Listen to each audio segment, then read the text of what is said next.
So I thought I would do this video on the song We Wish You a Merry Christmas, because that's easy. But I did want to, there was a few signs that I missed, and first one was mistletoe. And so mistletoe, you kind of hold it up like you're going to kiss someone, so you hold it up, and you can even do a kiss, but you can just hold it up, oh, the mistletoe, it's time for mistletoe, or do that.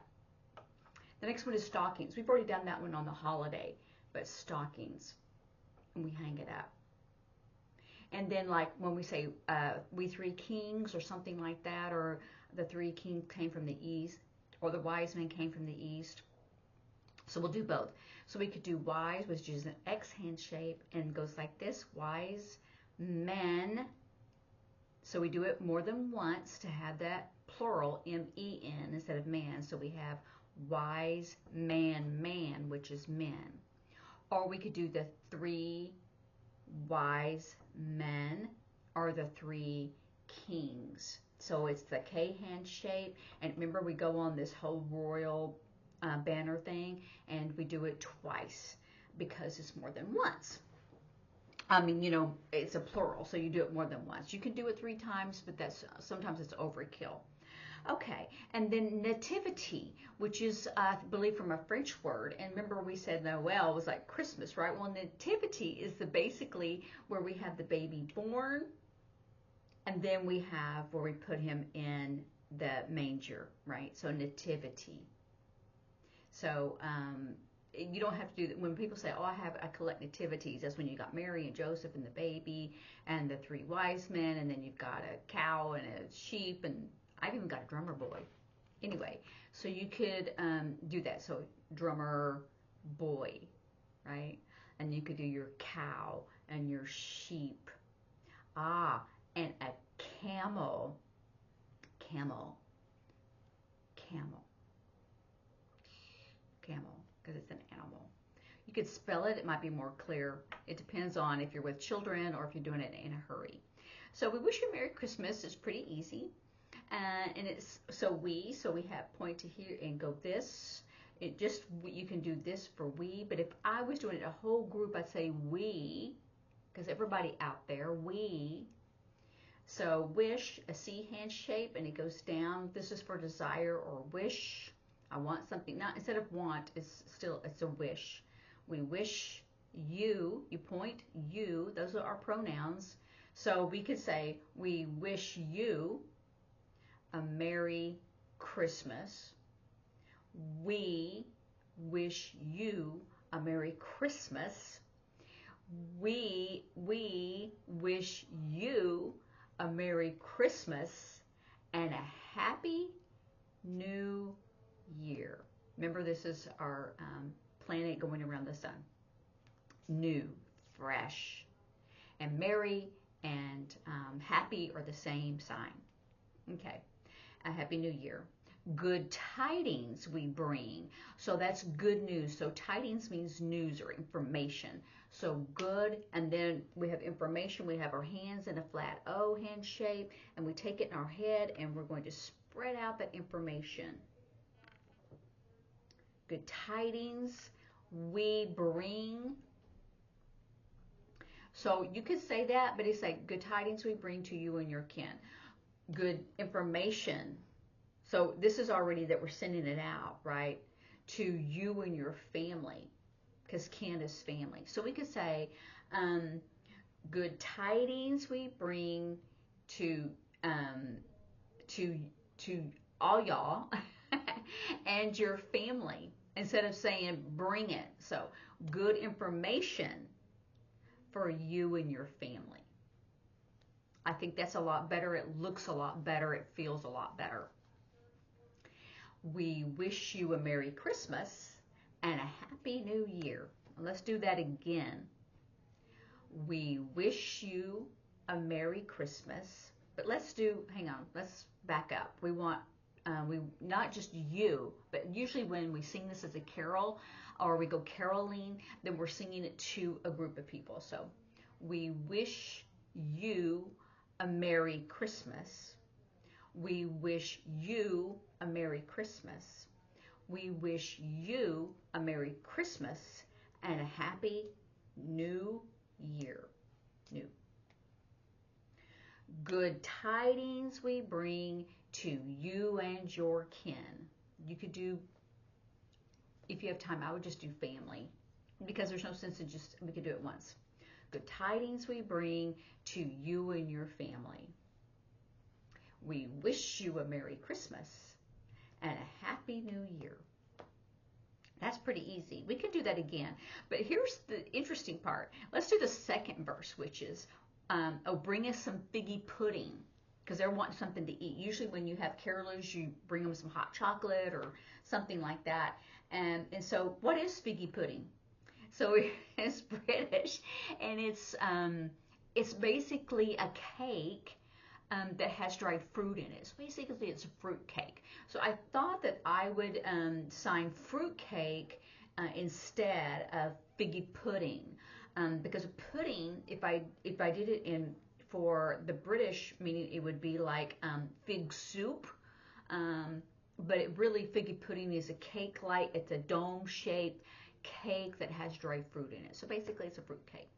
So let's just sign that one. It's easier, especially since we're here in America. If I was in England or the UK, I might sign it a little bit differently.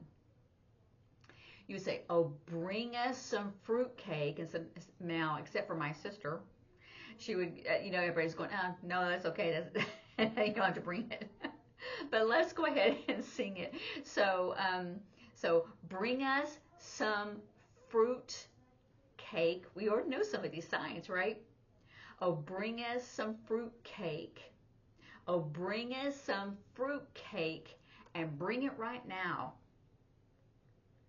So, or bring it right, I'm sorry, and bring it right here. So bring it right here. Bring it right here. Okay, let's do that again. Oh, bring us some fruit cake. Oh, bring us some fruit cake. Oh, bring us some fruit cake, and bring it right here. In other words, we want to eat it right now. Okay. Good tidings we bring to you and your kin. We wish you a Merry Christmas and a Happy New Year. I think that's pretty good. Do you want to do the rest of it? Let's do the rest of it, and then we'll, because you say it again. We won't leave until we get some, or we won't go until we get some. But we're going to sign leave. Okay. So won't means I'm not gonna, or I refuse. So you could do either one. So we won't leave until you bring it. We could say get some. That's a lot of signs. We could say we won't, or we refuse to leave until you bring it. I don't know which one I like better, but let's do both of them. But I'll do until. So we have our one hand shape. Instead of facing out, we have it facing in, and the hand that we write with is going to go just as a arch until we hit the other finger. Until. So we refuse to leave. That's kind of maybe easier than don't. I don't know. We refuse to leave until you bring it. We won't leave until you bring it. You could do both. We won't leave until you bring it. Bring it right here. So bring it right here. So bring it right here. Good tidings we bring to you and your kin. We wish you a Merry Christmas and a Happy New Year.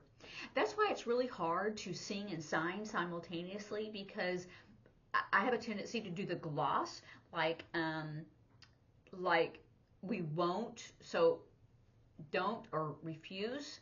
That's the gloss for it, but it means the same thing.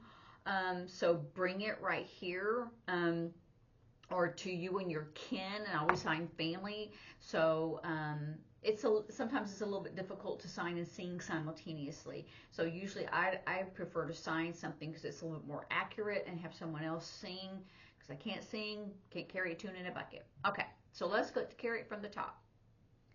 We wish you a Merry Christmas. We wish you a Merry Christmas. We wish you a Merry Christmas and a Happy New Year. Good tidings we bring to you and your kin. We wish you a Merry Christmas and a Happy New Year. So bring us some fruitcake, bring us some fruitcake, bring us some fruitcake, and bring it right here. Good tidings we bring to you and your kin. We wish you a Merry Christmas and a Happy New Year. I can't decide if I want to do won't or won't. You know what I'm saying? We refuse.